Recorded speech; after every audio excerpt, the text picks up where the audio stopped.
perkenalkan teman-teman, aku Dian A. Supialdi, yang insya Allah akan menemani teman-teman semua pagi ini menjadi moderator.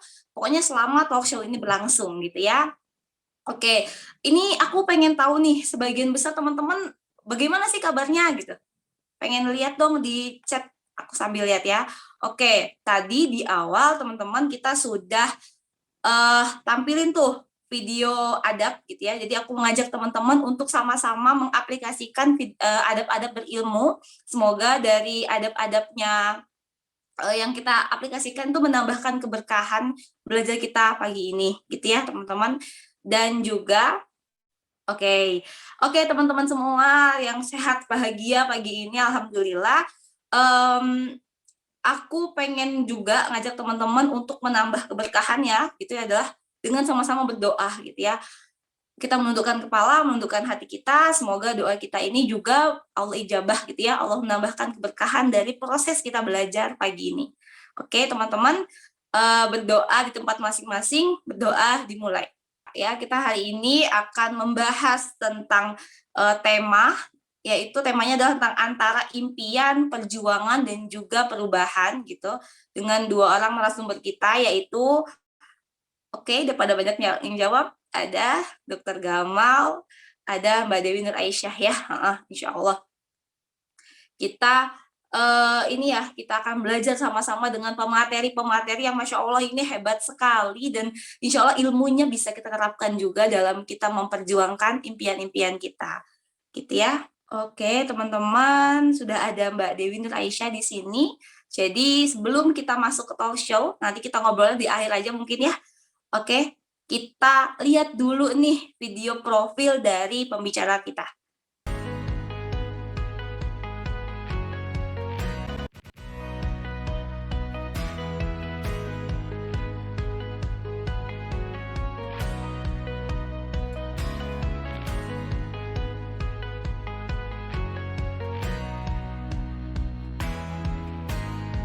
Oke, jadi hari ini kita akan belajar dengan Dr. Gamal Albin Syahid dan juga Mbak Dewi Nur Aisyah ya.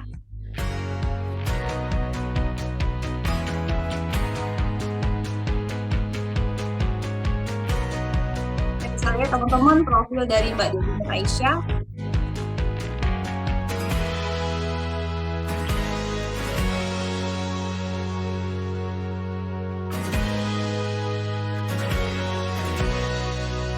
Beliau juga seorang penulis ya, nulis buku. Ya, Masya Allah, bukunya keren banget.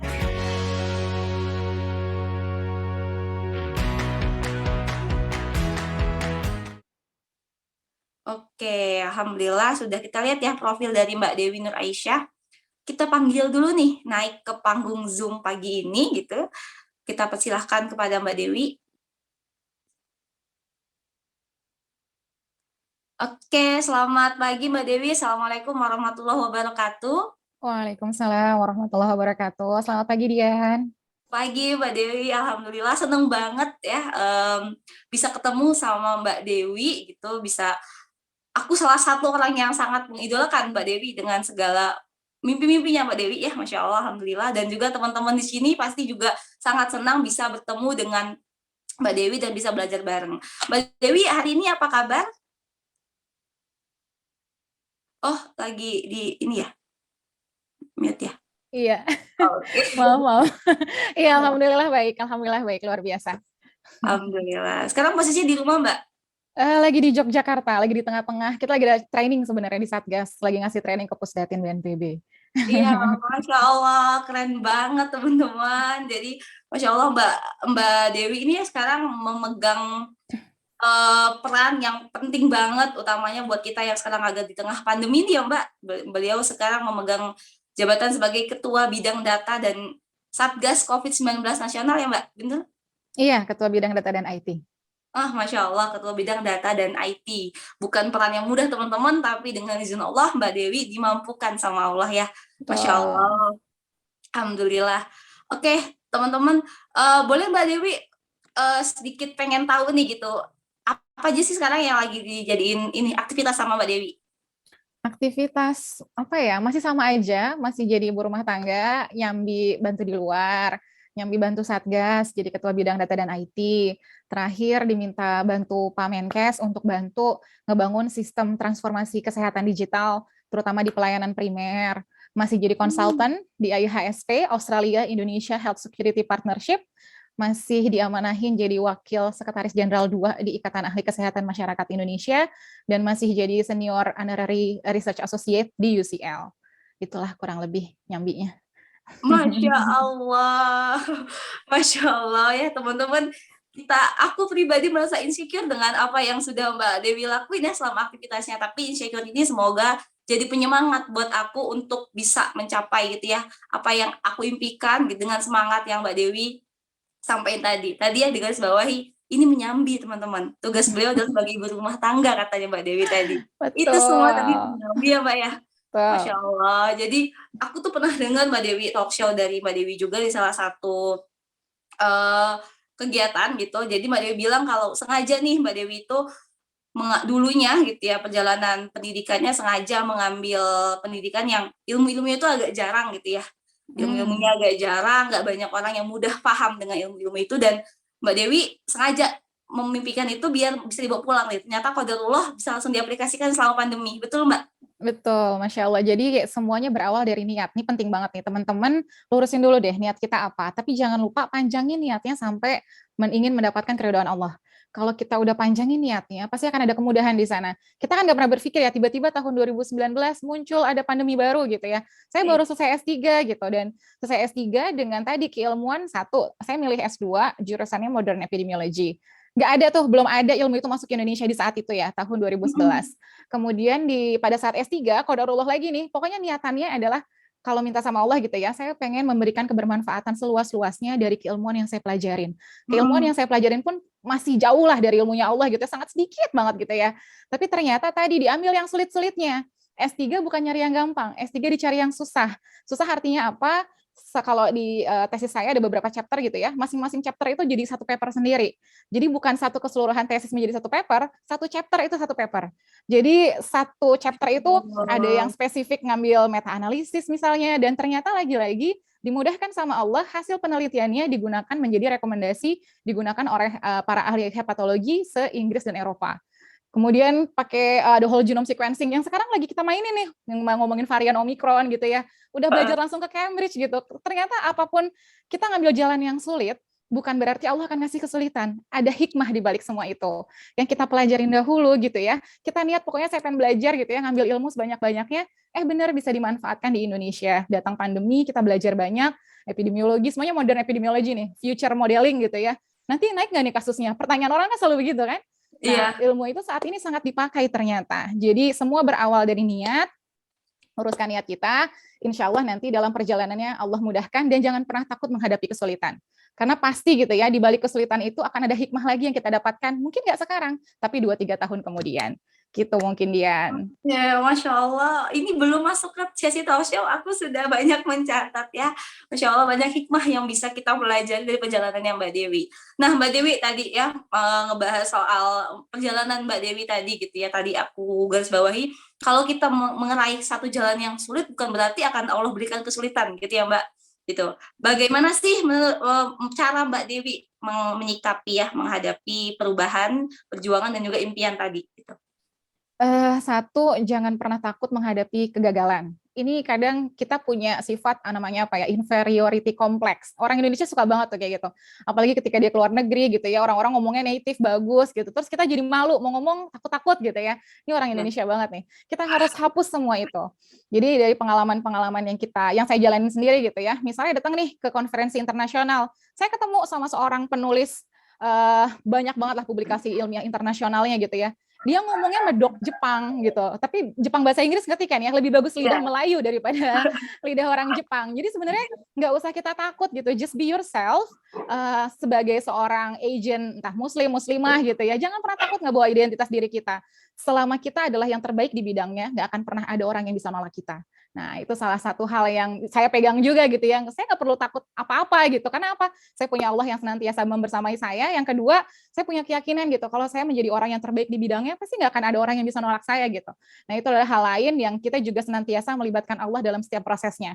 Menuju impian kita, menuju target-target kita, dalam setiap perjuangan kita, selalu libatkan Allah dalam setiap prosesnya. Gitu Masya ya. Allah, banyak banget. Aku sampai deg-degan nih. Jadi itu pun nggak membatasi ya sebagai seorang perempuan Mbak ya, apalagi Mbak sebagai seorang ibu dan juga istri gitu ya Mbak. Betul. Gitu. Jadi memang itu dijadikan penyemangat juga ya untuk menjadi contoh ya Mbak buat anak-anak kita gitu ya Mbak ya. Betul Ya, sekali. Masya Allah, Alhamdulillah seneng banget dengernya gitu teman-teman. Dan juga untuk sampai gitu ya, sampai pada titik ini dengan izin Allah, Mbak diizinkan Allah menjadi seorang yang hebat, menjadi contoh banyak orang hari ini gitu. Apa sih Mbak tantangan terberat dari Mbak Dewi selama menghadapi perjalanan ini dan juga apa yang bikin Mbak Dewi itu tetap berjuang sampai sekarang? Iya, oke. Yang pertama saya nggak akan bilang diri saya hebat, bukan sama sekali. Saya nggak hebat, yang hebat itu Tuhan saya, yang hebat itu Allah gitu. Allah yang Maha Hebat yang menguatkan kita, yang menghebatkan kita. Tapi sebenarnya jauh sih dari kata hebat, karena menurut saya orang yang paling hebat adalah mereka yang mampu memastikan kakinya sampai di surga. Saya nggak punya kepastian itu. Artinya kita masih belum hebat untuk bisa ke sana. Lalu gimana dong caranya? Dengan semangat yang sama, kalau kita tahu pahala kita kurang gitu ya kita kejar apa yang bisa kita lakukan untuk memperbanyak pahala kita sampai Allah ridhokan kita untuk sampai ke surga. Itu yang harus kita kejar sebenarnya. Jadi mimpi silahkan bermimpi, mimpi untuk dunia, tapi panjangkan tujuannya sampai dengan akhirat kita. Nah, itu jadi yang harus kita coba kejar gitu ya. Terus gimana dong, gimana caranya, apa sih tantangan terberat gitu ya. Tantangan terberat, setiap orang pasti punya tantangan masing-masing. Ini nggak bisa disamakan gitu ya, sepatu saya sama sepatu si A, sepatu si B gitu ya. Karena setiap orang, saya selalu meyakini bahwa Allah akan menguji seseorang pada titik tersulitnya, titik kelemahan dia. Setiap orang titik kelemahannya beda. Ada yang titik kelemahannya di uang, ada yang titik kelemahannya di perempuan, ada yang titik kelemahannya di anak, dan lain sebagainya. Ada banyak titik kelemahan. Maka setiap orang pasti punya tantangannya masing-masing. Salah satu hal gitu ya yang saya pelajari dari sekian banyak yang Allah ajarkan ke saya gitu ya. Salah satunya adalah bagaimana kita senantiasa berhusnuzon sama Allah. Itu penting banget. Kadang kita gitu ya di tempat gagal, kok saya nggak dapet sih? Udah mulai mempertanyakan gitu ya. Kalau bahasa saya jangan pernah menuhankan ikhtiar kita. Kita bukan siapa-siapa. Jangan merasa bahwa kalau saya udah jor-joran, saya nggak dapet, there's something wrong with it. There's something wrong with Allah gitu ya. Nggak bisa gitu juga. Karena pada akhirnya kita harus memahami bahwa yang punya skenario terbaik atas diri kita ya hanya Tuhan kita aja gitu. Jadi kita belum tentu tahu apa yang menurut kita baik, belum tentu benar-benar baik buat diri kita, dan apa yang buruk belum tentu benar-benar buruk untuk diri kita. Tugas kita adalah mengambil hikmah dari setiap ujian yang tertempa, menjadikan diri lebih dewasa, membuat hidup ke depan jauh lebih bermakna. Nah, itu yang harus kita kejar gitu ya. Tantangan selalu ada, bukan masalah berapa besar tantangannya, tapi bagaimana kita menjalani tantangan dengan sabar dan dengan ikhlas. Kemudian setelah itu kita percaya dan berhusnuzon gitu ya, apapun yang menimpa kita, apapun yang menimpa kita, itu udah dapat ACC-nya Allah gitu. Mau dalam senangnya, dalam sukanya, dukanya gitu ya, dalam sedihnya, semua itu tercatat. Allah tidak catat output akhirnya, yang dicatat adalah bagaimana kita berproses untuk menjadi hamba yang lebih dewasa. Nah, itu mungkin Dian sedikit catatan dari saya. Oke, Masya Allah, ini reminder banget sih buat aku pribadi, Mbak Dewi, Masya Allah. Ya juga sih aku jadi inget kalau jangan sampai kita mempertanyakan apa yang Allah berikan. Jangan-jangan perlu kita khawatiri gitu loh, ketika kita mempertanyakan itu kita sedang meremehkan skenario yang Allah buat kayak gitu. Khawatir banget malahan jadi yang Mbak ngomongin gitu ya. Oke, teman-teman itu ya tadi soal tantangan terberat dan juga bagaimana ya, apa yang bikin Mbak Dewi tetap bertahan sampai sekarang, itu kira-kira apa Mbak? Yang bertahan adalah tadi satu, ketika saya masih belum bisa memastikan diri saya sudah pantas untuk sampai ke surganya Allah, pantas dapat keridoannya Allah, nggak ada kata berhenti, nggak ada kata selesai. Harus terus maju dan berjuang, apa yang membuat kita lebih spesial dibanding hamba yang lainnya. Saya sering gitu ya, kalau malam-malam gitu ya, Dian, misalnya kita tahajud gitu ya, pernah nggak sih ngebayangin di tengah malam ini, Masya Allah, ada berapa juta tangan manusia tengah menengadah kepadanya, tengah meminta kepada Allah menuju satu cinta yang sama. Apa yang ngebuat kita lebih spesial dibandingkan jutaan manusia yang tadi? Apa yang ngebuat kita masuk ke dalam kategori hamba-hamba yang terpilih, hamba-hamba yang sabar, hamba-hamba yang ikhlas, hamba-hamba yang lebih kuat? Itu yang harus kita kejar gitu. Selama kita nggak bisa pede gitu ya, ngerasa bahwa oh iya saya sudah akan masuk surga nih, ya nggak boleh gitu gitu. Atau kalau bahasanya Imam Syafi'i, letakkanlah dunia di tanganmu, akhirat di hatimu, kematian di pelupuk matamu. Itu akan ngebuat kita lebih mawas diri, lebih paham bahwa skenario kita hidup nggak lain dan nggak bukan adalah untuk menabung pahala, memperbanyak timbangan amal kita, nggak lain dan nggak bukan menuju akhirat yang lebih kekal adanya. Jadi jangan pernah berhenti sampai dengan kita tahu tujuan akhir kita udah tercapai. Jangan taruh tujuan yang singkat gitu ya, short term gitu. Quick win boleh lah, misalnya saya mau lulus S1, saya mau lulus S2. It's just a way, itu hanya salah satu cara, wasilah untuk mencapai tujuan yang lebih besar. Nah, kita harus punya impian yang jauh lebih besar, yang jauh lebih kekal. Ketika kita mau punya motivasi yang kekal, semangat itu nggak akan mudah pudar. Ketika kita tengah lelah, jatuh, kita nggak akan cepat putus asa, karena kita akan kembali mengembalikan semulia-mulia niatan, yaitu untuk bergerak dan bekerja hanya untuk Allah saja. Gitu, Dian. Masya Allah, Alhamdulillah banyak banget teman-teman reminder yang Mbak Dewi sampaikan ke kita, menjadi catatan dalam perjuangan kita, dalam bermimpi gitu ya. Tadi intinya Mbak Dewi itu bilang, kalau belum sampai nafas itu diambil sama Allah, jangan berhenti. Karena kalau nafas itu belum diambil, artinya kita belum bisa bilang kita pantas gitu ya Mbak, masuk ke surganya Allah gitu ya. Teman-teman, Masya Allah banget. Satu lagi nih Mbak, kira-kira sebelum nanti masuk ke Dokter Gamal, apa sih Mbak prinsip yang harus kita pegang sebagai seorang Muslim dalam proses kita memperjuangkan mimpi-mimpi kita? Prinsip ya, prinsip sebenarnya sama ya, maksudnya dalam artian tujuan kita cuma satu gitu ya, tujuan kita mendapatkan keridhaan Allah. Kita senantiasa bergerak dalam koridor Islam. Artinya apapun yang kita kerjakan, jangan sampai keluar dari kaidah-kaidah yang ada gitu ya. Tidak menghalalkan segala cara, menggunakan cara-cara yang ahsan, cara-cara yang baik, semangat yang benar, dengan landasan cinta, dilapisi keikhlasan dan kesabaran, itu pasti akan ngebuat kita mendapatkan hasil yang jauh lebih bisa kita idamkan. Jadi prinsipnya kurang lebih tetaplah menjadi as a muslim gitu ya. Ketika kita bersyahadat gitu ya, wa asyhadu bi anna muslimun, ya saksikan bahwa saya seorang muslim. Lakukan pekerjaan seperti seorang muslim, menjadi contohnya sebagai seorang muslim, baiknya seperti apa. Nah, itu mungkin hal yang dipegang. Jadi mau dimanapun Allah tempatkan, di negara manapun kita berpijak, kita nggak akan pernah kehilangan pegangan. Karena kita tahu siapa sih yang sebenarnya kita sedang ikuti, apa sih yang sedang saya jalani, mau kemana saya nanti. Ketika kita tahu tujuan hidup kita, akan lebih mudah untuk menjalankan segalanya dan lebih bisa menerima gitu ya. Dalam setiap susah senangnya, kita bisa dengan segera menerima dan kembali kepada semulia-mulia niatan awal kita. Itu mungkin, Dian. Oke, Masya Allah, senang banget dengernya Mbak Dewi. Tadi teman-teman, kita sebagai seorang Muslim aja tuh jadi motivasi besar kita untuk terus memperjuangkan apa yang kita impikan gitu. Karena tadi kata Mbak Dewi, bagaimana kita bisa memastikan kita tuh menjadi hamba yang spesial dibanding banyak tangan-tangan yang menengadah kepada Allah gitu ya Mbak Dewi ya. Ya. Iya, oke, Masya Allah Mbak Dewi. Sebelumnya terima kasih banyak nih Mbak Dewi. Kita coba ke Dokter Gamal dulu Mbak Dewi ya. Ya, Oke, silakan. oke teman-teman nih kita udah dengar banyak reminder, udah banyak catatan kita dari apa yang Mbak Dewi sampaikan. Tapi sekarang kita coba dengerin nih dari Dokter Gamal gitu ya, yang sekarang nih sudah bergabung sama teman-teman semua di Zoom meeting pagi ini. Oke, alhamdulillah. Oke, kita udah lihat ya teman-teman profil dari Dokter Gamal. Kita sekarang berada di depan salah satu dari 50 orang, 50 dari satu dari 50 orang inovator paling berpengaruh di dunia ya. Ada Dr. Gamal Albin Said. Kita persilahkan menaiki panggung Zoom pagi ini. Oke, selamat pagi Dr. Gamal. Assalamualaikum warahmatullahi wabarakatuh. Waalaikumsalam warahmatullah. Yeah, pagi Mbak Dian dan Mbak Dewi ya. It's good honor to meet you again. I to be honest really impressed ya with Mbak Dewi when we met last week I think ya. Iya, Dan Dokter terima Gamal. kasih Mbak Dian. Senang sekali bisa sharing sama teman-teman pagi hari ini.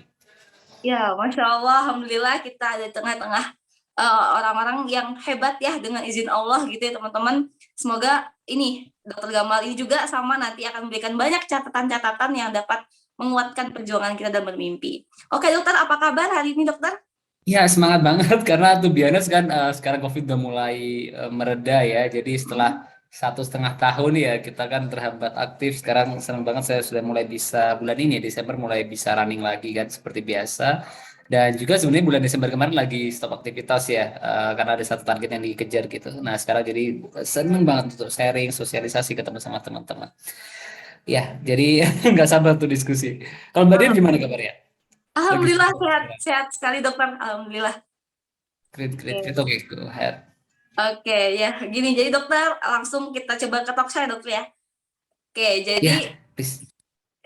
jadi ini aku juga mau ngasih tahu ke dokter Gamal dan juga Mbak Dewi Nur Aisyah bahwa sebagian besar dari peserta talkshow pagi ini adalah peserta dari program Life Planning Canvas, di mana di dalam program Oke, itu membahas tentang aspek mengenal diri dan juga merancang perencanaan kehidupannya. Jadi harapannya bisa mencapai kesuksesan hidup ya bagi mereka yang bisa membawa mereka masuk ke akhirat, masuk ke surga kayak gitu dengan menjalankan tujuan hidup terbaiknya. Nah, tapi setiap dari kita gitu kan pasti dalam memiliki mimpi itu kan pasti punya hal-hal yang kadang itu tuh nggak sesuai dengan rencana kita gitu ya. Kadang susah banget untuk merealisasikannya gitu. Kadang banyak sekali lika-liku perjuangan yang bikin kita tuh ngerasa kayaknya aku nggak bisa deh, kayaknya aku nyerah deh gitu, kayaknya aku nggak pantas untuk mendapatkan mimpi ini gitu. Tapi kan kita sebagai seorang muslim harus ya dokter terus untuk mewujudkan gitu, terus untuk bergerak untuk melewati semua tantangan-tantangan tadi. Nah, yang mau coba tanya ke dokter adalah gimana sih cara dokter Gamal memandang gitu ya dan menyikapi antara impian, perjuangan dan juga perubahan. oke, good point. Ya, terima kasih. Saya coba masuk langsung ke poin-poin utama ya. Jadi impian, perjuangan, dan Antara impian, perjuangan dan juga perubahan. perubahan. Oke, mulai dari yang pertama ya. Saya yakin teman-teman, saya termasuk orang yang even realitas seringkali lebih jujur dibandingkan kata-kata inspirator atau motivator ya. Tapi saya yakin passion itu hal yang sangat penting ya. Jadi you should start with your definition of winner and keep pursuing your definition ya. Jadi memang dan orang yang paling berakal itu adalah orang yang menyiapkan sesuatu paling akhir dalam perjalanan hidupnya ya. Kita yakin let's say tentu ya akhirnya jadi orientasi kita dalam hal ini ya. Mungkin kalau teman-teman ingin lihat salah satu sosok ya uh, pemimpin Islam yang dulu mampu mendefinisikan orientasi dengan tepat itu saya suka belajar dari Umar bin Abdul Aziz ya.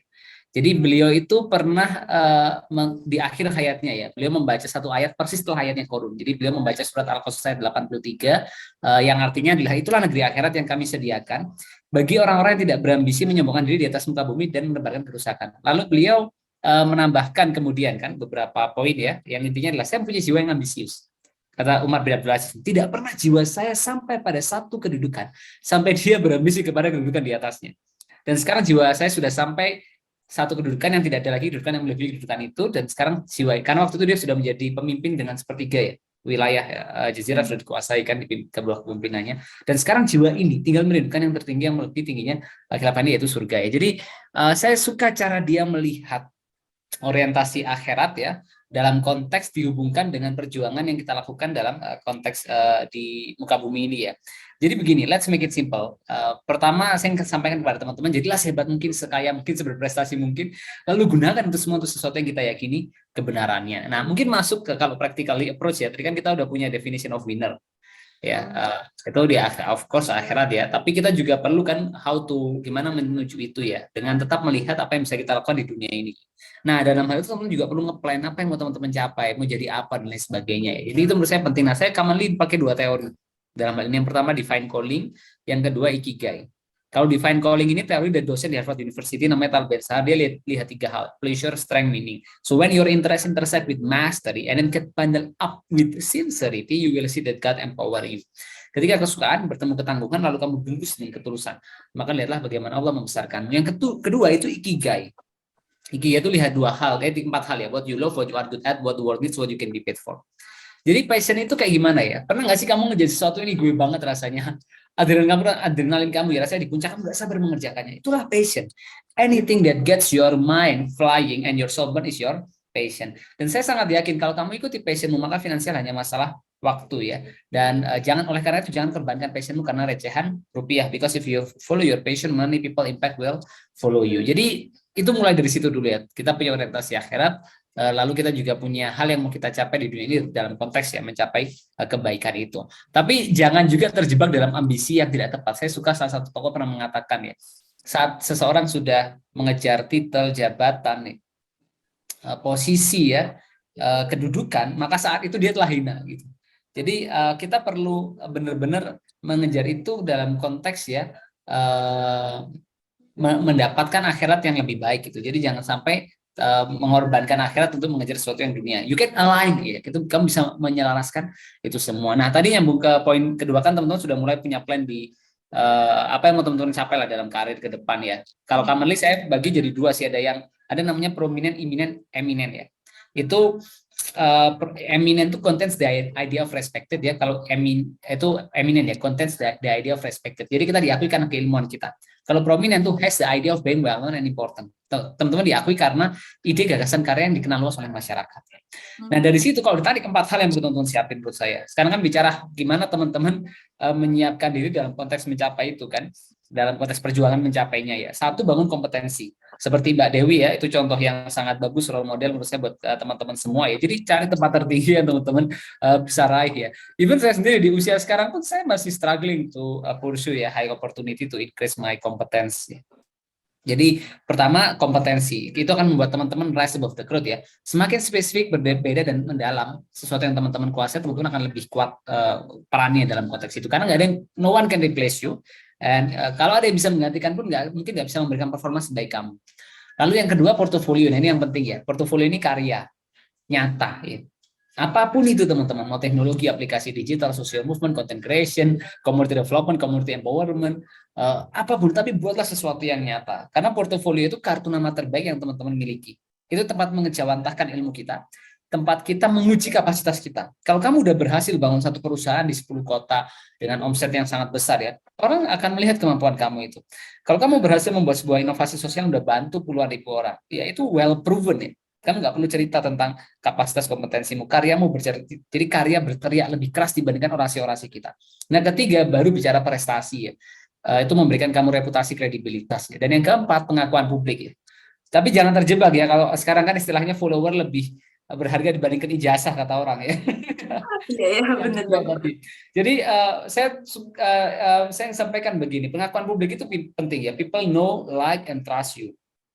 Tapi gunakan itu untuk meningkatkan lagi kompetensi, memperkuat portofolio ya, dan itu menjadi keyword yang penting. Jadi 4 hal: kompetensi, portofolio, prestasi, dan pengakuan publik, sehingga teman-teman mampu membangun dampak yang kokoh ya. Jadi you become a competent, influential, and impactful youth ya, dengan 4 hal tadi ya, sehingga peran teman-teman bisa lebih efektif ya. Dan last but not least ya, tentu dalam konteks tadi mungkin poin terakhirnya perubahan ya, jelas kita harus berubah ya. Jadi kalau tadi tuh saya udah cerita tentang apa yang perlu kamu capai, kamu orientasi ke passion, saya udah cerita how to ya, dalam konteks paradigma saya tentunya ya, untuk mencapai itu dengan membangun 4 hal tadi, sehingga teman-teman bisa mencapai yang eminent atau prominent ya. Tetapi di luar itu semua ya, apapun yang kita diskusikan jadi omong kosong dan klise gitu. Kalau kamu nggak mau soroh, kamu nggak mau berjuang keras merealisasikan itu. Jadi pepatah Arab itu bilang, wa malazatu ila ba'da ta'ab. Tidak ada kenikmatan, keberhasilan, kenyamanan tanpa kepayahan ya. Jadi there is no room for mediocre. Push to the limit. Kapal yang berlabuh di pelabuhan itu memang aman, tapi bukan itulah tujuannya dibuatnya kapal. Jadi nikmatilah tantangan, karena di sana orang hebat, orang kuat, orang tangguh dibesarkan. Ini menjawab pertanyaan Mbak tadi ya, gimana kalau nggak bisa, merasa menyerah, gagal ini itu. Kamu akan hadapi itu. Nanti kamu ketika mulai, kamu akan dihina, dicaci, dimaki dengan sangat sadis. It's okay ya. Kamu nggak sendiri, saya sudah kenyang merasakan itu, dan saya saksikan. Itu dialami orang-orang yang punya karya mengagumkan. Mereka dihina dengan sangat menyakitkan. Tapi sebelum karya mereka tumbuh mengagumkan, mereka menjadi manusia level 2 yang tidak peduli dengan hinaan itu, kebal dengan cacian itu, dan mereka mengubah hinaan, cacian, makian itu menjadi motivasi, membuat mereka belajar, bekerja, berjuang, berkorban 2, 3, 4 kali lipat lebih keras. Sampai akhirnya mereka menghasilkan sebuah karya yang mempesona dan membungkam orang-orang yang meremehkan mereka. Jadi prinsip saya itu bekerja keraslah sampai orang yang menghinamu itu tanya, Mas ada lowongan kerja nggak ya? Jadi kamu harus jadi manusia level 2 yang nggak peduli dengan hinaan itu. Jadi tanpa kita sadari teman-teman, kita tuh meletakkan prioritas di pikiran kita. Kalau kamu letakkan penilaian orang di atas ya, kamu akan sacrifice legacy kamu akan sacrifice impact kamu akan sacrifice achievement kamu. Tapi ketika kamu turunkan ini ya, kamu akan punya banyak prioritas yang lebih penting dibandingkan penilaian orang kepada kamu. Jadi saya ini dengan bangga mengatakan termasuk orang yang bodoh amat dengan apa yang orang katakan gitu ya. Jadi jangan terjebak pada hari di mana kamu nggak peduli dengan apa yang orang lain pikirkan. Itu hari di mana kamu akan tumbuh pesat sekali, dan waktu yang akan menjawab bahwa kita orang-orang yang betul-betul punya komitmen, dedikasi gitu. Dan yang kedua, kamu kan menghadapi banyak kegagalan. It's okay. Success is going from failure to failure without loss of spirit. Nah, yang poin pentingnya di sini, kamu punya ide, you have idea, but everyone has an idea. So it's really about executing the idea and attracting other people to help you work on your idea. So stay focused. Don't talk what you are gonna do. Don't criticize somebody else what they are not doing. Go for it now ya. Jadi ide itu murah, realisasikannya yang mahal. Terima kasih Mbak Dian. Semoga bisa menjawab pertanyaannya. Oke, Masya Allah, catatan saya penuh, dokter. Alhamdulillah, Masya Allah. Jadi tadi teman-teman ada 4 hal yang kalau kata dokter bisa kita pakai gitu ya, tentang bagaimana kita membangun kompetensi juga gitu ya, tadi portofolio, prestasi, dan juga pengakuan publik gitu ya dokter. Tapi tadi yang kita bilangin soal bukan soal bagaimana pengakuan publik itu digarisbawahi bahwa jangan sampai itu dijadiin hal utama, tapi jadikan itu sebagai ajang kita meningkatkan kompetensi gitu ya dokter ya. Kira-kira iya, Masya Allah, Alhamdulillah. Oke dokter, boleh nanya lagi ya ke pertanyaan selanjutnya? Oke dokter, apa nih yang dokter tadi aku dengar mendapatkan banyak karya gitu ya, membuat banyak karya dalam merancang portofolio tadi gitu. Apa sih dokter tantangan terberat yang pernah dokter Gamal hadapi, dan juga apa yang bikin dokter tetap berjuang? Oke, tantangan yang dihadapi ya. Oke, kita mulai dari sana. Wait. Saya mau kasih data ya supaya teman-teman bisa lihat ini secara real ya. Practical approach, I got it. Oke. Jadi kalau dilihat dalam konteks membangun portofolio, mungkin saya akan coba share slide-nya. Itu ada penelitian yang menunjukkan masalah-masalah dalam konteks memulai ataupun tantangan dalam melakukan atau menyelenggarakan ya. Jadi kalau memulai itu survei masalah terbesar, dan ini real ya, saya yakin saya juga alami dulu ketika mulai, itu adalah limited financial resources. Jadi ketika teman-teman punya atau ini keterbatasan sumber daya finansial, 23% mengatakan itu. Tapi sekarang bukan masalah, kita beruntung banget lahir di era sekarang teman-teman. Saya mau kasih contoh ya. Kalau teman-teman tanya, dok saya punya ide, tapi saya nggak ada modal buat mulai. Iya, kamu bisa lakukan banyak hal. Satu, personal saving ya, of course ya. Kamu bisa pakai dana pribadimu ya. Saya nggak perlu bahas kalau soal ini ya. Yang kedua, business competition. There is a lot of ya. Beberapa inisiatif kami lahir dari business competition. Kamu bisa ikut crowdfunding. Crowdfunding, kamu bisa pakai Kitabisa, Simply Giving, etis ya, teman saya kembangkan juga ada Global Sodako dan lain sebagainya. Bahkan let's make it simple, use your social media ya kan. Dan sering kami lakukan, kadang-kadang 1 kali ya posting di media sosial itu kita bisa dapat resource yang bahkan cukup buat setahun ke depan gitu. Jadi dengan era sekarang itu digital, anak muda ya, storytelling ya, mobilisasi sumber daya itu jadi hal yang penting gitu. Terus crowdlending dia kayak crowdfunding tapi dananya dikembalikan atau ada bagi hasil ya, seperti gandeng tangan. Ada juga yang dengan pendekatan ekonomi syariah seperti capital boost ya, dan lain sebagainya. Terus ada inkubator kalau ikut program pendampingan mulai product development sampai mid investor ya, termasuk yang jadi investor, venture kapitalis, orang yang invest dan perusahaan yang investasi. Dan ini aksesibel teman-teman ya. Bahkan kami contoh di benua Amerika aja kita sempat dapat Meksiko, Peru, Amerika Serikat itu support kita gitu. Tahun lalu kita dapat dari Cemex yang pernah invest ke Semen Gresik, terus kita di Amerika itu dari California University sama IFA, termasuk di Peru itu dari Global Development Network. Saya kasih contoh di Amerika aja supaya teman-teman kebayang bahwa banyak sekali sumber daya di luar sana yang bisa kamu akses. Nah yang kedua, tantangannya itu adalah 3 hal ini nih. Pertama tadi kita udah bahas ya, pembiayaan ya. Kedua adalah finansial vs sosial ya. Karena ada nambang portofolio itu it's about makes money all solving social problem ya. Jadi akan ada titik di mana teman-teman mungkin punya kesempatan untuk decide ya, you want to dengan resources yang ada ini mau diarahkan misalkan ke yayasan atau perusahaan kita, atau ada opportunity besar yang kita bisa alokasikan gitu. Nah, menurut saya di sini perlu wisdom. Jadi even you want to make money ya, jadi kadang-kadang kita harus berhenti sejenak, memeriksa masihkah kita semulia saat kita memulai segalanya gitu. Jadi tetap kita menurut saya harus punya. Jadi di antara berbagai cita-cita yang besar yang kita miliki, berikan ruang yang besar juga untuk membantu orang-orang di luar sana lewat kapasitas kompetensi yang kita miliki. Sehingga ketika teman-teman belajar pun semangatnya gini loh. Saya belajar bukan hanya supaya saya pintar, terkenal, kaya, sukses ya, tapi lebih dari itu, semakin cerdas saya, semakin banyak masalah yang bisa saya identifikasi ya, semakin kritis saya, semakin banyak, semakin luas sektor wawasan saya, semakin banyak insight inovasi yang bisa saya hasilkan ya. semakin kreatif saya, ya kan, semakin banyak orang yang bisa saya bantu. Let's say. Dan yang ketiga ini tantangan paling besarnya, konsisten pada misi. Jadi kalau bicara konsisten pada, jadi sociopreneur atau entrepreneur ya, atau technopreneur dan ataupun social innovation dan lain sebagainya ya, yang bersifat rintisan ataupun well established ya.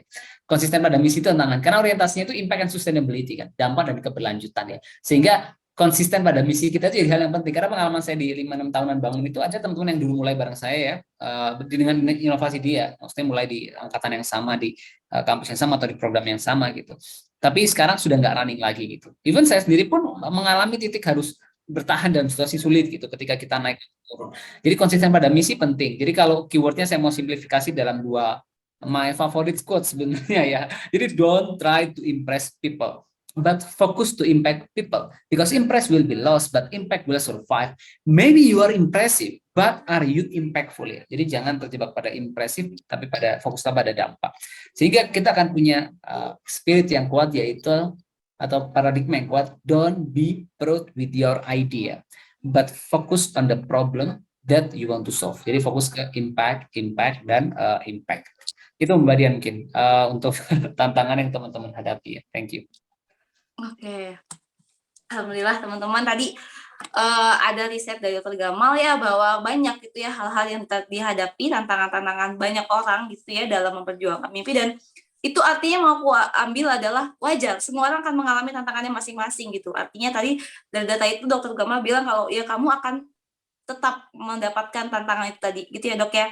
Dan juga tadi jangan fokus sama impresif, tapi fokuslah pada problem apa yang ingin kita bantu sebanyak-banyaknya gitu ya Dok ya. Very good. One point Mbak. Ada satu data lagi yang bagus buat teman-teman. Soal ini. Jadi ketika teman-teman buat karya apapun nanti, portofolio dalam hal ini tentunya ya, itu kalau ditanya why, kenapa gagal ya, rintisan atau inisiatif gagal, 42% itu no market nih. Ya, atau dia baik ini sosial ataupun bisnis ya, dia ngembangkan sesuatu yang orang lain nggak butuhkan. Jadi kalau teman-teman mau ngembangin sesuatu itu usahakan founder product market fit ya. Kita yakin sama produk kita, produk kita cocok sama market, dan kita yakin sama kita sesuai dengan market yang dituju ya. Jadi pelajari soal lean startup, design thinking ya, especially human centered design ya. Jadi masalah besarnya itu orang ngembangin sesuatu yang orang lain nggak butuhkan, orang lain nggak inginkan, dan orang lain nggak harapkan. Nah, peran kamu akan semakin efektif ya, optimal kalau kamu bisa menghasilkan sesuatu yang orang lain butuhkan, orang lain inginkan, dan orang lain harapkan. Itu Pak Dian, for additional information. Oh ya, Masya Allah benar. Jadi untuk mengatasi kegagalan tadi kita perlu tahu dulu teman-teman target kita siapa, sehingga kita tahu kebutuhan target itu apa gitu ya Dok ya. Jadi kita membuat produk yang nggak sia-sia gitu ya Dok. Yes, right.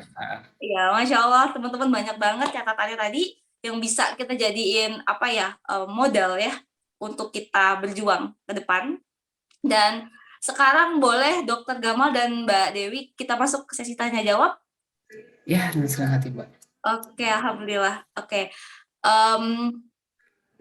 pertanyaannya boleh via langsung teman-teman, nanti yang mau nanya langsung raise hand aja, nanti bisa langsung interaksi dengan Dr. Gamal atau dengan Mbak Dewi Nur Aisyah gitu ya. Halo, jadi teman-teman pastikan juga nanti pertanyaannya adalah singkat, padat, dan jelas gitu ya, langsung, jadi bisa langsung disampaikan jawaban yang tepat dari Dr. Gamal dan juga Mbak Dewi Nur Aisyah. Silakan Mbak. Iya Mbak, jazakillah khairan ya atas kesempatannya. Saya sebenarnya punya pertanyaan untuk Mbak Dewi dan juga Dr. Gamal. But maybe first untuk Mbak Dewi, tadi kan sempat disampaikan bahwa memang tantangan setiap orang tuh tidak bisa disamaratakan ya, kayak generalized gitu, karena semua orang pasti mempunyai tantangan masing-masing kayak gitu. Nah, cuman maybe Mbak Dewi bisa sharing ke kita like how do you overcome these problems or these difficulties gitu. Karena kebanyakan dari kita mungkin kadang-kadang stuck gitu ya ketika kita at our lowest point gitu ya. Tadi diuji dengan titik terendah kita, kelemahan kita, and how do you overcome these difficulties kayak gitu. Mungkin itu pertanyaan untuk Mbak Dewi, dan juga untuk Dr. Gamal, it's also somehow relate to my question to Mbak Dewi, lebih fokusnya itu ke ketika kita sebagai seorang khalifah fill out gitu ya.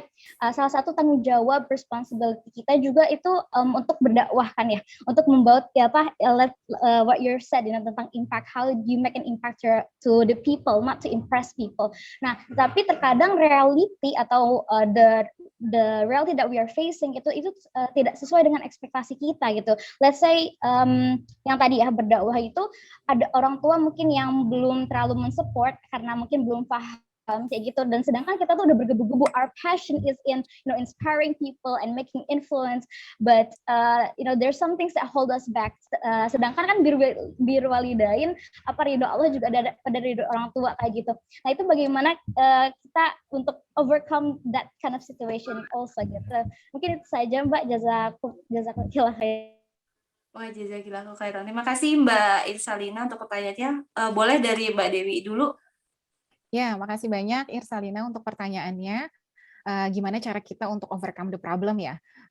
Ketika kita menyadari gitu ya, ini satu kuncinya ada di mindset sama di ruhiyah kita, bagian hati kita, bagaimana latihan hati gitu ya. Semakin banyak kita belajar, semakin banyak kita diuji, bisa jadi hati kita tuh jauh lebih dewasa gitu ketika mendapatkan ujian. Satu, kita harus punya mindset bahwa Allah nggak pernah ngasih ujian lebih daripada kemampuan hamba tersebut gitu ya. Jadi apapun yang kita terima, it means we can accept it, we can deal with it. Itu pasti bisa gitu. Jadi satu, kita punya mindset itu. Allah tuh nggak mungkin ngasih sesuatu yang hambanya nggak bisa tanganin gitu. Itu satu. Yang kedua, terus gimana dong bisa overcome?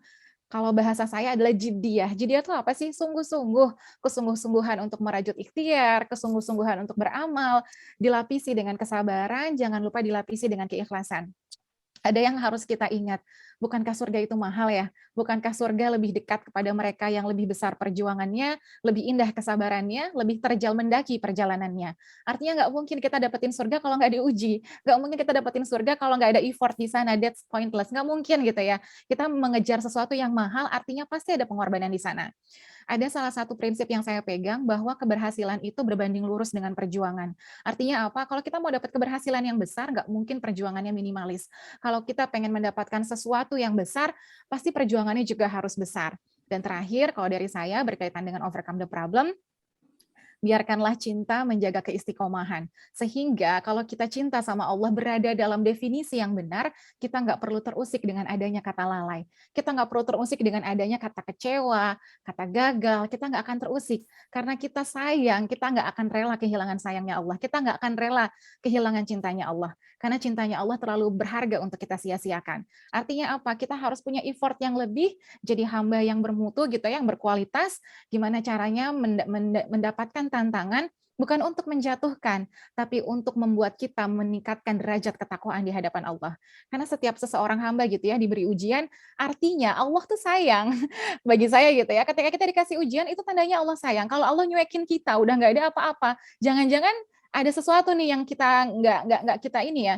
Karena seseorang gitu ya, kalau kita berkaca dari Nabi, ujian yang kita hadapi nggak ada seujung kuku mereka gitu ya. Jadi bagi saya ujian apapun yang saat ini kita hadapi masih jauh gitu ya dari apa yang sudah dijalani oleh para pendahulu kita. Kita ingat-ingat lagi kesabaran kita sudah semana sih, lebih sabar daripada nabi-nabi nggak ya gitu ya. Jadi itu yang akan ngebuat kita lebih merasa tenang gitu ya, lebih punya keyakinan sama Allah. Yang kedua, kita nggak pernah tahu dari setiap kegagalan yang mana, dari kesedihan yang mana yang ternyata akan membuka pintu surga untuk kita.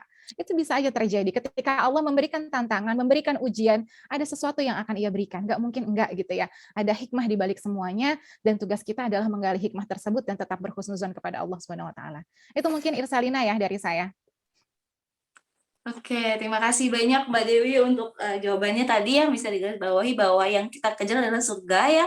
Surga adalah sesuatu yang mahal, maka nggak mungkin perjuangannya minimalis gitu. Nggak mungkin dengan perjuangannya gitu-gitu aja. Ya Mbak Dewi? Oke, Masya Allah. Tadi pertanyaannya ke Dokter Gamal, yang kedua soal ini dok, ketika kita sudah menggebu-gebu nih ya, kita tahu nih passion kita, tahu banget nih kita akan mencapai apa gitu ya, tapi ternyata kita mendapat tantangan, ternyata lebih ke orang tua nih belum ridhoi apa yang kita perjuangkan gitu ya. Gimana dok penyikapinya? Ya, pertama jelas kita udah selesai dengan pembahasan letakkan orang tua di tempat yang mulia ya. Bahkan saya yakin itu kunci rezeki ya, kunci kebaikan dalam hidup kita dan pencapaian ya. Saya sendiri ngalami teman-teman ya orang tua saya kan luar biasa ya. Saya itu jual tanahnya sampai saya bisa kuliah di kedokteran. Bahkan saya yang kelas 3 SD itu ada tugas ketik naskah drama ya. Di rumah nggak ada komputer, nggak ada laptop. Ayah saya malam hari bawa mesin ketik dari kantornya usaha keluarga kami ke rumah. Ibu saya ngetik mulai malam sampai pagi gitu. Dan satu momen mahal dalam kehidupan saya itu ketika saya lagi di ruang keluarga, terus saya terima email ya dari Cambridge University bahwa saya lolos satu di antara 7 finalis menerima penghargaan kehormatan di kerajaan Inggris ketika itu. Itu saya saksikan banget wajah kebahagiaan dari orang tua ya, dari ayah dan ibu waktu itu. Jadi I had something life for, someone I must not disappoint. Itu ya, saya punya tujuan hidup, seseorang yang tidak boleh saya kecewakan. Dan saya yakin bukan saya saja kan, betapa banyak kita di sini yang menyaksikan dengan mata kepala kita, orang tua kita membatalkan mimpinya, melupakan mimpinya, membiarkan hidupnya berlalu tanpa kesenangan supaya kita anak-anaknya bisa belajar lebih baik, bekerja lebih baik dan bermanfaat untuk lebih banyak orang. Itu yang pertama ya. Jadi betul-betul letakkan orang tua di tempat ya yang mulia yang tinggi dalam kehidupan kita. Lalu poin kedua, sebetulnya kalau bicara soal masalah ataupun perbedaan pandangan, pendapat ya, itu bukan hanya dengan orang tua pasti. Nanti ketika kamu running ya, kamu mimpin satu organisasi besar, let's say mungkin dengan wakil kamu ya, dengan tim kamu, kepala departemen di bawah kamu, atau mungkin dengan pimpinan di atas kamu gitu. Kamu akan selalu menghadapi itu perbedaan ya. Nah, kuncinya itu satu apa? Menurut saya yang paling penting pertama adalah kita paradigma kita ya. Kita harus menjadi orang yang open mind. Ya, open mind. Jadi ketika kamu berpikiran terbuka, kamu akan melihat perbedaan pendapat itu sebagai hal yang positif untuk memperkaya pemikiran kamu. Kamu juga akan melihat orang yang menentang ide kamu sebagai kesempatan kamu untuk melihat paradigma lain gitu yang ada, untuk menguji gitu pemikiran kita. Termasuk dalam konteks ini mungkin kalau diperluas growth mindset atau fixed mindset itu kan. Jadi lihatlah teman-teman harus punya growth mindset dalam hal ini ya. Jadi open mind kita dengan perbedaan yang ada. Dan kedua, lihatlah perbedaan itu sebagai sumber kekayaan ya. Siapa yang tidak bisa mengelola perbedaan, dia akan kehilangan sumber kekayaan. Jadi kita harus bisa mengelola berbagai perbedaan di sekeliling kita. Nanti belum lagi nanti kalau udah berkeluarga ya, punya suami kan, punya anak lagi mungkin, nanti ada saudara, bukan hanya di situ di kantor ya, mungkin di organisasi dan di semua elemen ya, kerja di masyarakat juga demikian. Nah, di sini tantangan kita gimana kepemimpinan kita, karakter kita itu mampu membuat orang yang enggan patuh bahkan menjadi patuh kepada kita. Ya, mampu menjadi, misal if you leader ya you're proven leader, kamu harus benar-benar menunjukkan kepemimpinan kamu, supremasi kamu dalam konteks tetap mengakomodir dan merangkul perbedaan yang ada. Dan yang ketiga, kalau di konteksnya menurut saya keyword dalam konteks menyelesaikan itu adalah proof, sebenarnya bukti ya. Buktikan, itu lebih baik. Jadi dibandingkan berdebat dengan kata-kata ya, saya lebih suka membuktikan ya. Sama ketika saya buat klinik sampah dulu, kebetulan ayah saya jual beli mobil ya, showroom gitu. Terus akhirnya ya ketika saya dapat penghargaan dunia, orang tua kan support dong waktu itu akhirnya, karena tahu bahwa ternyata yang Gamal kerjakan selama ini doing good to community dan bisa memberikan ya kebermanfaatan dan inspirasi gitu. Akhirnya bahkan mobil ayah saya gitu itu bisa yang bisa saya gunakan untuk kepentingan membantu masyarakat di tengah-tengah awal ya fase kami merintis inisiatif ini. Jadi buktikan bahwa kamu let's say kamu ingin bilang kamu menjadi penulis, ya buktikan kamu menulis sesuatu yang di-share oleh ribuan orang, atau buku kamu laku puluhan ribu eksemplar let's say. Kamu bilang kamu mau jadi seseorang yang berilmu ya, misalkan yang bisa memberikan nasihat ya kamu buktikan kamu benar-benar punya keilmuan yang sangat utuh begitu untuk mampu menjelaskan dengan sangat baik. Jadi ketika kita sudah membuktikan, orang tua kita kan sederhana, ingin kita berhasil. Kadang-kadang perbedaannya adalah cara kita mencapai keberhasilan gitu kan. Nah, tinggal kamu memprove bahwa pilihan kamu tepat ya, dan sudah terbukti berhasil. Saya yakin orang tua pun akan melihat bahwa ternyata pilihan kamu juga efektif begitu untuk mencapai kebaikan di akhir ya. Dan yang terakhir Mbak, saya tinggal di Malang Mbak ya, jauh dari hiruk pikuk media dan ibu kota, tapi Allah tunjukkan kuasanya. Ini hikmahnya apa?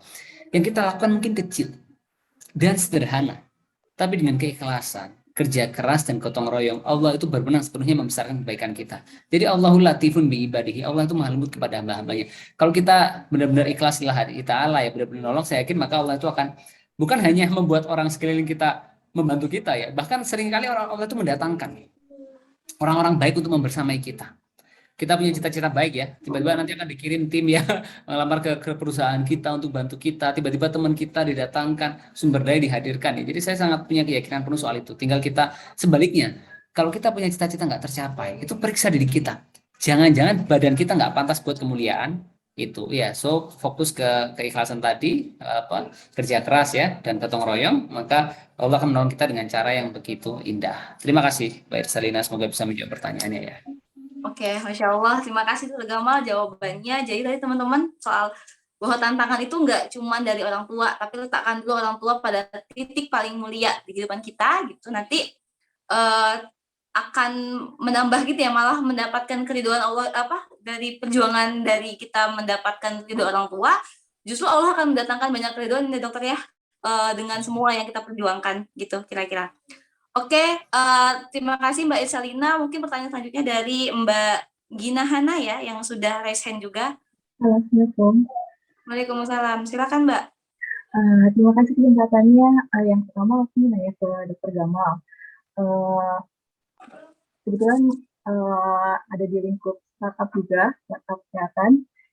Pertanyaannya, gimana sih dok saat saya punya tim yang dengan visinya berbeda-beda gitu, sebagai leader, perubahan-perubahan yang visinya berbeda, terus untuk kita rencananya rebranding lagi untuk startup kami. Perubahan itu baiknya seperti kayak gimana untuk meng-cover semuanya. Saya tahu banyak, kalau saya lihat visi yang semua per orang akan banyak banget, tapi saya juga perlu lihat bahwa ada kebutuhan-kebutuhan yang di perusahaan yang lagi urgent banget gitu. Gimana menyikapi perubahan-perubahan itu biar tetap tujuannya karena Allah gitu, yang influence bareng-bareng ke teman-temannya juga enak untuk menyampaikannya kayak gitu. Terus yang kedua untuk Mbak Dewi, pertama terima kasih banyak, buku-bukunya keren-keren banget, saya suka banget sama buku ini. Dari Inspiring Me sampai yang ini banyak banget insight-insight yang ngena banget. Nah, pertanyaannya malah jadinya fitrahnya kan kita sebagai perempuan adalah lemah lembut ya Mbak ya. Saat di luar kita kayak seperti ada dua sisi yang akan berbeda gitu, di luar sama di dalam. Harusnya kalau saya di umur 28 belum nikah, jadi gambaran yang saya punya adalah saya harus lebih baik untuk keluarga dulu, baru nanti dengan calon saya gitu.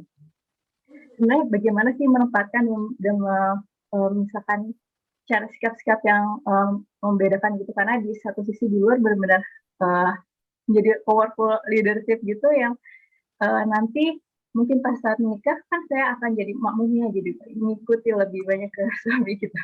Mungkin ada tips. Terima kasih. Terima kasih.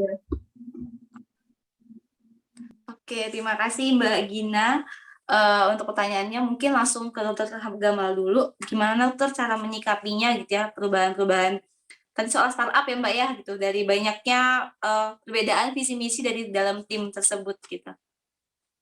Ya, ya. Jadi ini perbedaan dan perubahan yang ada di tim ya. Oke, kita mulai yang pertama dulu yang soal perbedaan ya. Saya punya Mbak 7 penelitian yang menunjukkan semakin beragam tim kita ya, itu semakin besar sumber ataupun dampak ya, ataupun finansial ya yang bisa diraih gitu. Jadi lihatlah itu sebagai hal yang positif. Saya mungkin tunjukkan ya supaya Mbak percaya dengan penelitian ini ya, bahwa akhirnya kita akan punya benar-benar sebuah persepsi yang positif, bahkan kita akan menciptakan gitu perbedaan dan dinamika ya dalam kepemimpinan kita. Jadi ini bukan cuman retorika ya. Kalau perbedaan itu sumber kekayaan ya. Oh wait, sorry. Di contoh diverse executive diverse executive boards generate better return ya. Terus ada juga penelitian lain yang menunjukkan generate more money ya, baik higher return on investment dan lain sebagainya begitu. Termasuk diverse group uncover more angel. Jadi bisa melihat dalam paradigma yang lebih luas. Bahkan ethic diversity leads to better stock picking ya. Jadi keputusan pengambilan pengambilan keputusan ya untuk saham dan sebagainya itu jadi lebih bagus dengan diversitas di bidang itu. Bahkan diversity can carry the day ya. Jadi ini variable dan able ya, diversity. Jadi kalau orang itu ahli saja semua tapi di satu bidang, dia akan kalah dengan orang yang biasa-biasa, tidak sedalam itu pengetahuannya, tapi dengan keragaman sehingga dia mampu mengcover ya angel yang lebih luas begitu. Bahkan di first teams get more credit in their field ya. Jadi bayangkan ternyata penelitian yang disitasi oleh orang yang berbeda etnis ya, itu punya yang dikerjakan ya oleh orang yang berbeda etnis itu punya lebih besar ya impact factor dan itu menunjukkan bagaimana keragaman jadi hal yang penting. Jadi itu yang pertama, sehingga bahkan harus dibuat kalau misal kita rekrut tim di perusahaan kita, di yayasan kita atau di organisasi kita ya, semaksimal mungkin cari orang yang berbeda mulai dari bukan hanya bidang keilmuannya ya, Lalu lihat juga mungkin bahkan termasuk pandangannya dia gitu, pandangan dia soal satu pemikiran, mungkin bahkan afiliasi organisasinya ya. Nah, dan kita mampu meramu itu semua dalam kepemimpinan kita. Kebayang nggak betapa berpengaruhnya kita ketika kita memiliki orang dengan stakeholder yang berbeda, dengan pengaruh sektor yang berbeda. Itu yang pertama ya. Jadi lihatlah banget perbedaan itu sesuatu yang kita butuhkan dan itu positif dan bahkan harus kita ciptakan untuk mampu memberikan performa yang baik dalam kinerja kita. Lalu kedua, perubahan itu kan pasti kita alami pasti di internal ataupun eksternal. Ada namanya volatility, uncertainty, complexity, ambiguity kan, yang membuat banyak institusi organisasi itu menjadi rapuh ya. Nah, kuncinya di apa? Itu agility ya, kelincahan kita. Terus kedua, kemampuan kita beradaptasi itu jadi hal yang penting banget ya. Jadi gimana kita beradaptasi. Nah, termasuk yang ketiga itu resiliensi. Kita harus membangun ketahanan. Ketahanan fisik, mental, sosial, spiritual, finansial. Jadi be resilient ya, itu jadi hal yang penting. Sehingga ketika ada perubahan, biasanya satu, resolve immediate challenge. Selesaikan masalah jangka pendek yang kita hadapi. Kedua, tadi resilient, bangun ketahanan. Ketiga, return ya, kita bersiap kembali. Keempat, reimagination, pelajari apa yang terjadi nanti. Dan yang kelima, reform, sesuaikan perusahaan, diri, keluarga kita dengan perubahan yang akan terjadi di kemudian hari. Jadi dua skill yang menurut saya paling penting itu adalah satu, kemampuan kita adaptasi ya. Dan yang kedua, kemampuan kita tadi membangun resiliensi atau ketahanan ya. Dan ini mungkin kita alami ketika pandemi kemarin kan. Ya saya yakin teman-teman mengalami ya, dan saya sendiri juga mengalami hal yang sama ya. Di bulan 2 minggu pertama kita berpikir ini akan selesai dalam jangka pendek ya. Paling nanti ternyata kita tunggu 3 bulan ya nggak selesai. Oh mungkin ini 6 bulan setahun ya. Udah tunggu 6 bulan setahun nggak selesai. Paling mikir nanti 2 tahun ya. Ternyata juga nggak tuntas kan. Akhirnya karena memang kan kita berada dalam gelombang pemulihan yang panjang. Kita berada dalam pemulihan yang panjang, lambat dan bergelombang gitu. Nah, keywordnya di sana menurut saya. Teman-teman harus bisa, dan ada satu skill lagi Mbak yang penting, yaitu change management ya. Jadi change management ini gini, change ini relate banget sama yang Mbak tanyakan ya. Saya coba share gambarannya supaya Mbak bisa melihat dengan utuh ya. Oke, I got it. Change management. Jadi gini, berubah itu bukan hal yang mudah ya. Jangankan orang lain ya, atau masyarakat atau tim kita aja sudah selama ini mau berubah berapa kali gagal terus kan. Ya, jadi berubah itu nggak gampang ya. Nah, kita bisa memanajemen perubahan di tim kita karena kita secara psikologis akan memahami apa yang akan terjadi kalau kita mau merubah dan apa yang perlu kita lakukan untuk membantu tim kita ya. Itu memahami perubahan yang ada. Nah, ini gambarannya. Jadi ini teori lahir di bidang kesehatan sebetulnya oleh salah seorang perawat ketika memahami ya. Ketika mempelajari bagaimana seorang ketika divonis misal umurnya nggak panjang gitu terhadap satu case sakit yang dialami. Nah, commonly ketika orang berubah itu denial dulu, ya kan? Kita baik perusahaan kita atau tim kita, terus frustration kadang-kadang ya, atau akhirnya depression ya. Akhirnya baru eksperimen, acceptance dan integration. Dan ini kita harus bisa mengatasi dengan cara yang berbeda. Jadi tiap fase ini rumusnya berbeda. Misal nih, ketika denial tadi ya. Kita statusnya kan masih status quo itu kan, perubahan tuh di fase awal. Nah, di situ kita bisa shock denial. Cara ngatasinya apa ya? Communicate ya, information. Jadi kita komunikasi masif dengan tim kita.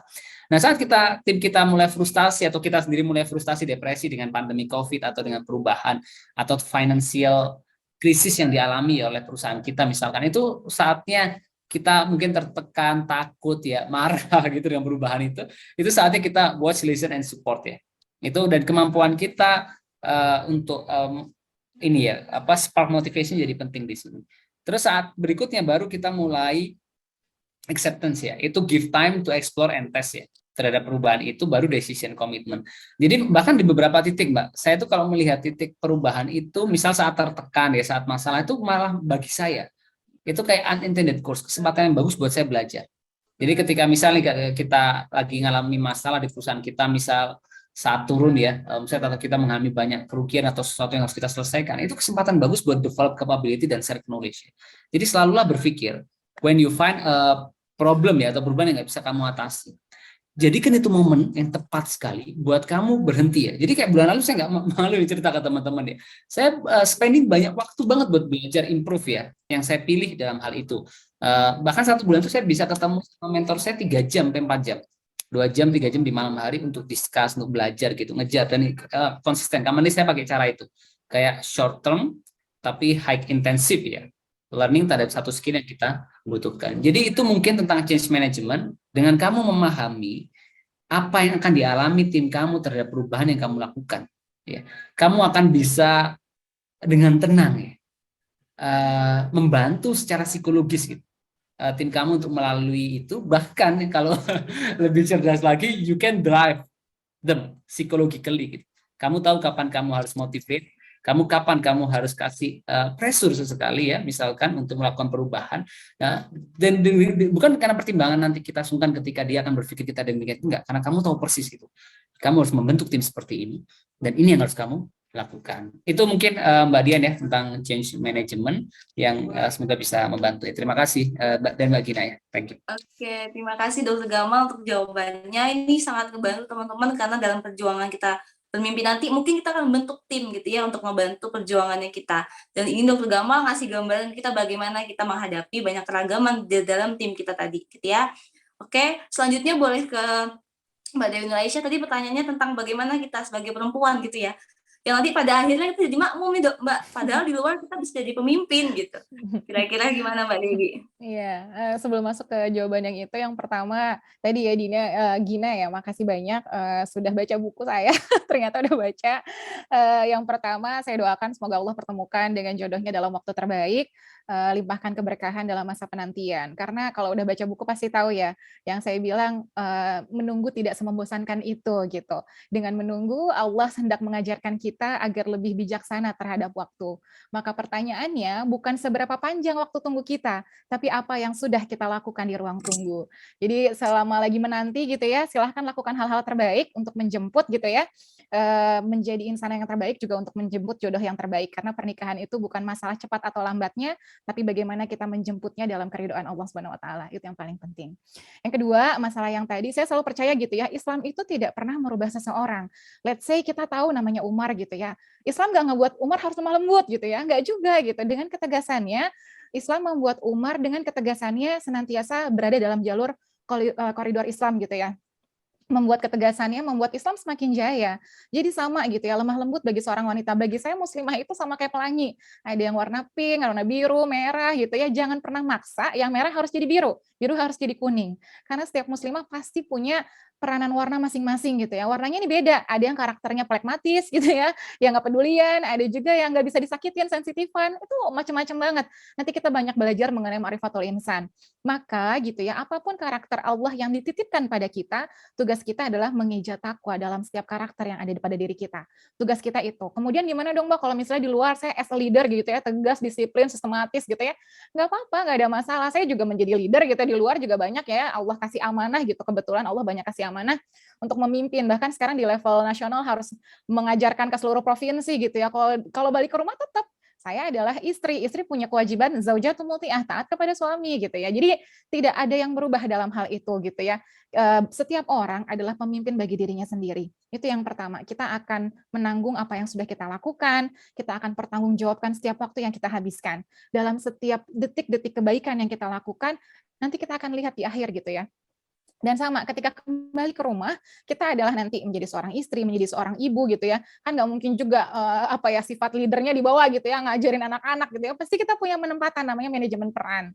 Nanti kita punya manajemen peran di sana, tugas kita adalah mengeja takwa dalam ketakwaan seorang hamba. Namanya hamba akan ikut Allah mintanya apa. Nah, jadi kalau tadi luar gitu ya, kita mau as a leader, that's not a problem. Tetap jadi seorang leader dengan ketegasannya, dengan cara berpikir yang sistematis, kritis, bisa menyatukan tim. Ketika kembali ke rumah menjadi istri yang taat, ibu, madrasah utama bagi anak-anaknya. Ini masalah manajemen peran, jadi nggak ada masalah. Dan tadi Gina, doa saya agar senantiasa dalam ketaatan dan kebaikan sebelum menjemput jodoh yang sudah Allah takdirkan. Itu mungkin Gina dan Dian. Oke, terima kasih banyak Mbak. Sudah menjawab dari tadi Mbak Dewi bilang gitu ya tentang bagaimana kita memanajemen peran kita. Akhirnya nanti kita akan tahu sendiri ya Mbak ya, kapan waktunya kita bersikap seperti apa gitu ya Mbak ya, kira-kira. Oke, teman-teman, mungkin boleh Mbak sedikit dari Mbak Dewi Nuraisyah dan juga Dr. Gamal tentang gimana sih tips semangat ya dan juga produktif sebagai seorang muslim yang dilakukan sama Mbak Dewi dan juga Dr. Gamal. Boleh dari Mbak Dewi dulu? Ya, tips semangat dan produktif ya. Kalau semangat tadi ya ketika pokoknya kalau saya tuh gitulah ya. Pertama dalam Islam itu kan kita kenal yang namanya muhasabah ya. Apa sih gunanya muhasabah? Orang yang hatinya dekat dengan muhasabah, hatinya itu nggak pernah mati, hatinya nggak pernah lalai karena ia selalu menghitung apa yang sudah saya lakukan hari ini, apakah lebih baik daripada hari kemarin atau ternyata sama aja atau lebih buruk gitu ya. Kenapa akhirnya kita harus coba menghitung gitu ya. Sebelum kita benar-benar dihitung, kita hitung saat ini. Apakah hari ini atau mungkin let's say bulan ini kita sudah lebih produktif daripada bulan lalu, tahun ini kita jauh lebih baik daripada tahun lalu. Kita harus senantiasa berhitung gitu ya. Itu tugasnya salah satu fungsinya muhasabah ya, agar kita paham apa yang sudah kita kerjakan, sudah sejauh mana yang bisa kita dapat dari yang sudah ditargetkan, dan itu harus ngebuat kita lebih semangat untuk mendapatkan hari yang lebih baik. Artinya apa sih? Dalam Islam itu diajarkan kita bergerak untuk perbaikan sebenarnya. Jadi nggak ada stagnan di sana. Kita akan senantiasa melakukan perbaikan, perbaikan, dan perbaikan. Kemudian berkaitan dengan produktif, salah satu karakter seorang muslim itu namanya itqon, artinya profesional. Dia melakukan segala sesuatu itu dengan profesional, nggak pernah ngasih excuse, saya lagi capek, ngerjainnya gini aja, akhirnya meningkatkan kualitas kerja kita. Produktif, ini juga nanti akan masuk ke sana gitu ya. Saya punya prinsip, kalau orang lain butuh waktu 3 bulan mengerjakan sesuatu, saya akan selesaikan dalam waktu 1 bulan. Itu tipikal saya. Jadi, it's a mindset, kita harus kerja, apalagi kalau seorang muslimah ya, dengan beragam peran, harus ngurus anak, ngurus ini, segala macam, kita harus multitasking, harus bisa kerja produktif dalam waktu singkat, mengerjakan segala sesuatunya dengan fokus artinya. Jadi kalau dulu gitu ya, pada saat lagi di Inggris misalnya, saya S3, suami S3, ada anak gitu ya, nggak ada yang bantu sama sekali di rumah gitu. Gimana caranya bisa ngatur? Itu mau nggak mau harus kerjanya produktif, harus ada partner tektokan yang kencang banget, yang benar-benar bisa kita geraknya tuh sama, menuju satu kutub yang sama. Jadi benar-benar kita gerak, kerjanya harus produktif. Saya waktu itu bisa dalam seminggu itu di rumah cuma butuh waktu 3 hari di kampus. Tapi catatannya saya mulai dari jam 8, pulang jam 8 atau jam 9. Tapi setelah itu 4 hari saya di rumah, jadi tektokan sama suami seperti itu. Jadi gimana caranya kita bisa mengatur gitu ya, membuat diri kita, kalau kita ingin menghasilkan sesuatu, mau nggak mau harus lebih banyak yang produktif gitu ya. Produktif itu artinya apa sih? Pernah nggak sih kita ngerasa bahwa dalam 1 hari list to do kita nggak ada yang kelar gitu ya, atau di hari yang lain list to do kita ada banyak banget, 15 semuanya selesai. Nah, bagaimana caranya kita menghadirkan keberkahan dalam setiap hari-hari kita. Ketika kita mulai hari-hari kita dengan kebaikan gitu ya, dengan niat lurus karena Allah, akan ada banyak kemudahan di sana. Kita membuka satu pintu kebaikan, itu akan ngebuka pintu-pintu kebaikan yang lain. Kita mulai 1 hari di pagi hari dengan cara yang baik gitu ya, itu insya Allah dengan menjaga fokus kita bisa selesai gitu ya. Tapi kalau kita udah mulai mengerjakan sesuatu mungkin nggak maksiat tapi sia-sia gitu. Contohnya apa ya? Contohnya misalnya sekarang ada yang scrolling Instagram bisa 1 jam nggak terasa gitu ya. Akhirnya udah males mau ngerjain tugas lagi. Nah itu adalah bagaimana kita mendisiplinkan diri karena tadi ketika kita ingin mengejar sesuatu pasti ada perjuangan di situ. Salah satunya adalah pasti mengurangi waktu istirahat kita. Gimana caranya bisa mendapatkan hal banyak dalam waktu yang sama, karena setiap orang waktunya sama 24 jam. Tapi bagaimana kita bisa memaksimalkan output, memaksimalkan outcome dengan meluruskan ikhtiar kita, senantiasa bergerak dalam ketaatan kepada Allah Subhanahu wa taala. Itu mungkin Dian dari saya. Terima kasih Mbak Dewi untuk jawabannya. Boleh langsung ke Dokter Gamal, bagaimana Dok kira-kira dokter tips semangat dan juga produktifnya? Iya udah lengkap Mbak Dewi ya, saya nambahin dikit aja. Yang pertama, jadi kalau saya prinsipnya gitu, tugas kita bukan melampaui orang lain ya, tapi melampaui diri sendiri, melampaui hari kemarin dengan hari ini. Jadi sebisa mungkin ya orientasi kita membuat diri kita lebih baik gitu. Jadi terus belajar, terus tumbuh, terus yang kedua tumbuhkan jadi rasa bersalah ketika kita menghabiskan sesuatu yang tidak bermanfaat ya. Dengan begitu kita akan menghabiskan waktu kita di tempat yang efektif dan kita akan menjadi pusaran ya. Yang menarik kebaikan-kebaikan datang kepada kita. Dan yang ketiga, bedanya siput sama mobil Formula One ya. Untuk menempuh 400 meter, siput butuh waktu 37 jam, tapi mobil Formula One 9 detik. Kita mungkin punya cita-cita, tapi pertanyaannya seberapa cepat kita yang mencapainya. Jadi tentukan apa yang mau kamu capai. Lalu kerahkan semua sumber daya untuk mencapai dalam tempo sesingkat-singkatnya. Dan yang terakhir, jangan berpikir instan ya. Mungkin ada yang mau tahu cara instan yang buat sukses? Nggak ada ya teman-teman ya. Jadi harus sabar, sabar, sabar. Great things take time ya. Hal besar itu butuh waktu. Jadi tidak ada kebaikan yang sempurna tanpa kesabaran. Karena kesabaran adalah nafas yang menentukan lama tidaknya sebuah kebaikan bertahan. Terima kasih Mbak Dian. Oke, Alhamdulillah. Terima kasih banyak Dokter Gamal untuk jawabannya tadi kan soal tips produktif dan juga semangat dari Mbak Dewi Nur Aisyah dan juga Dr. Gamal.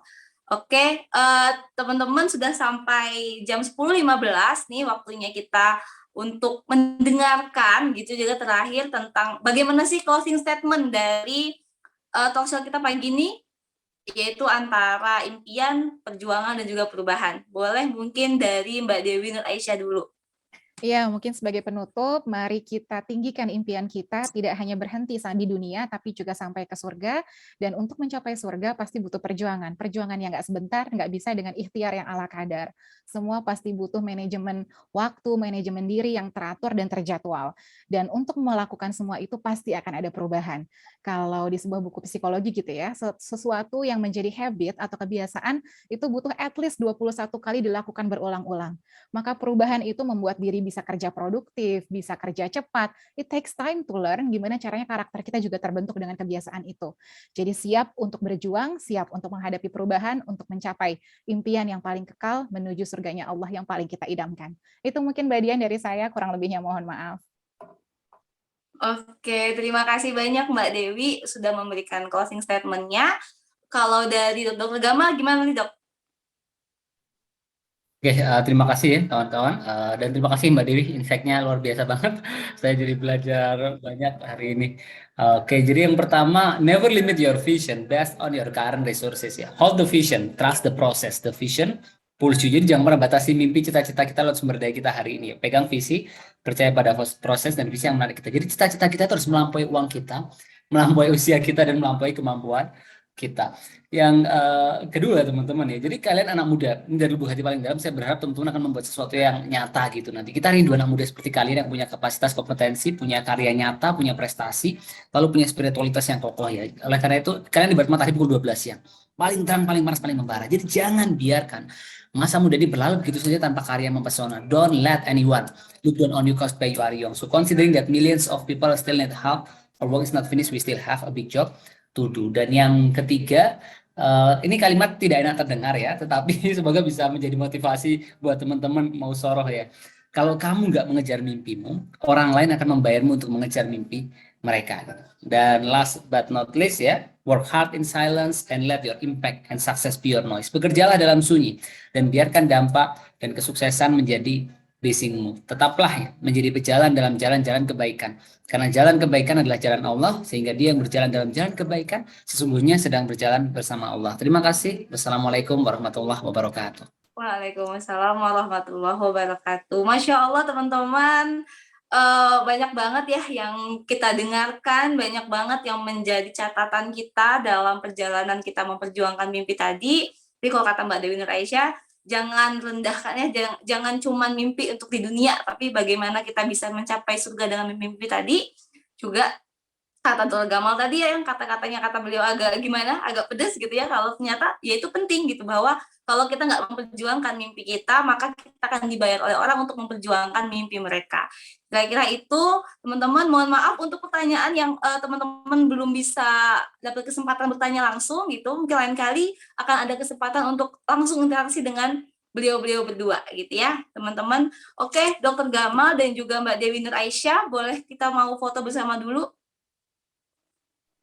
Ya, silakan.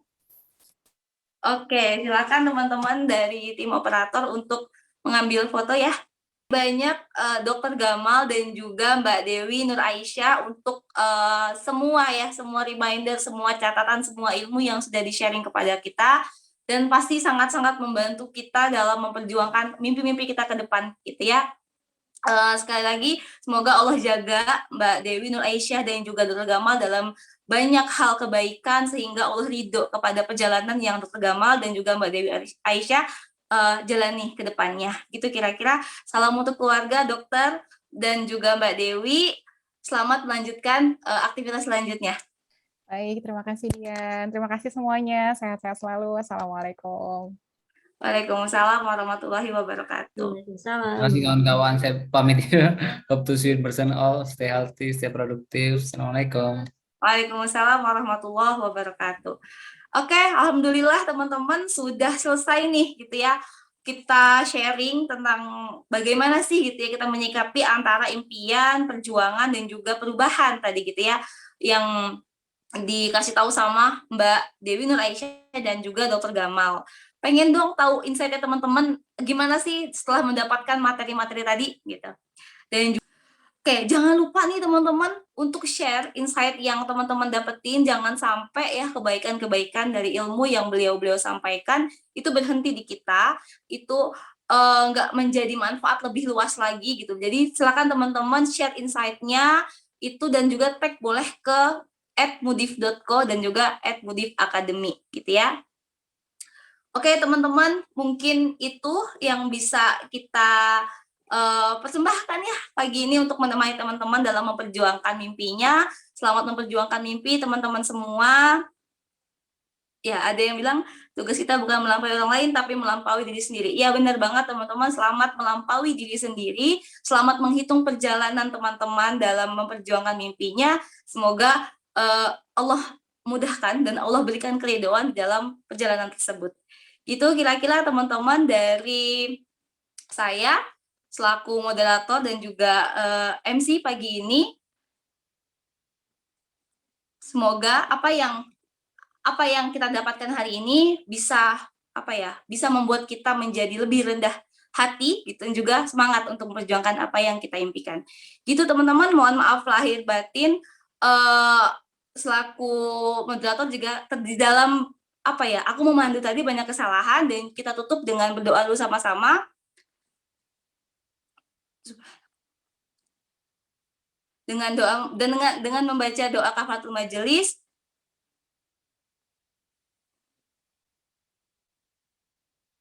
Oke teman-teman, selamat melanjutkan aktivitasnya. Assalamualaikum warahmatullahi wabarakatuh.